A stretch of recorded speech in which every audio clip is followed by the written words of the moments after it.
Hey, what's going on, guys? Today we're going to be going over what we know about the breeding system in Kindred Fates. Breeding's pretty much a staple as far as monster tamer games go. I mean, you could probably find it harder to find a game that lacks the feature rather than that has. So, for example, Pokemon has breeding, Temtem has breeding, Monster Crown has breeding, etc. Now, we don't necessarily know a whole lot about the breeding system in Kindred Fates, but from what we do know, it definitely stands out and warrants its own explanation. Breeding mechanics initially started out as a $60,000 stretch goal, and seeing as Kindred Fates managed to raise around $700,000, it's here to stay. The information we're given on the breeding system also sort of sheds lights on a few other aspects of the game and leaves some room for some theoretical analysis. Anyways, with all that being said, perhaps I should probably refer to breeding properly, because the fact is that it's not really breeding that Kindred Fates features, it's actually something called recruitment. It does play out very similarly, but the fact that you'll be recruiting and not breeding leaves for some speculation, as I stated earlier. So you might be asking yourself, how exactly does recruitment work and why should I be doing it? Recruitment's essentially the process by which you send one or two kinfolk to search for another kinfolk. You get to choose which kinfolk they're going to look for,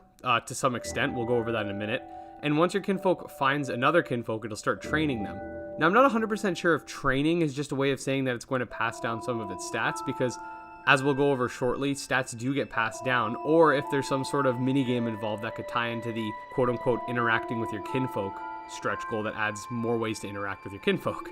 So only time will tell on that front. When you recruit a kinfolk, it does state that you get to choose who you want to look for. Now, I'm assuming that there's some sort of list of connected kinfolk that you can choose from. For example, I'm sure your Skullkin can't go recruit a Bakianawa. I think there's probably a specific set of kinfolk that each kinfolk can recruit. Now, we do know that the ones that you can recruit are based on which kinfolk you have previously bonded with. So if you bonded with an Auburn, I'm sure you could recruit an Auburn, but I'm still curious as to if any kinfolk can recruit that Auburn, or if you have to specifically have an Auburn do it, or a fire type, or something to that extent. Another noteworthy aspect of breeding is that if you have one kinfolk looking for a recruit, that recruit will inherit 2 of the teacher's base stats, while if you have 2 kinfolk looking for a recruit, that recruit will inherit 2 of both of the teacher's base stats. And the base stats will not overlap. These base stats are also randomly selected. Another interesting fact is that if you decide to use 2 kinfolk to find a recruit, the recruit's going to appear twice as fast. We're also further told that if your kinfolk is level 100, and of the same evolutionary path as the kinfolk being recruited, it will guarantee 3 base stats to be passed down randomly. So from what we're told about recruitment, we're also given insight as to other aspects of the game. For example, it might not be a revolutionary discovery, but we do know that the level cap's likely level 100 because of the stats passing down at that level. Now, people might say, well, that's obvious, but don't take for granted just because Pokemon goes up to level 100 doesn't mean every other monster taming game has to. Also, seeing as the recruitment blurb on the Kickstarter campaign specifically states that if the recruit is of the same evolutionary line, we do know that certain kinfolk will be able to recruit other kinfolk of separate evolutionary paths. And once again, we don't know what the limitations will be. I'm sure they'll have some sort of egg group equivalent, or maybe it'll be based on type or which kinfolk you've received so far, something to that extent. Only time will tell, but that's all we know for now. The recruitment system also somewhat speaks to the lore of the game. It makes you wonder why recruitment instead of just downright breeding. Are the monsters in Kindred Fates simply incapable of breeding?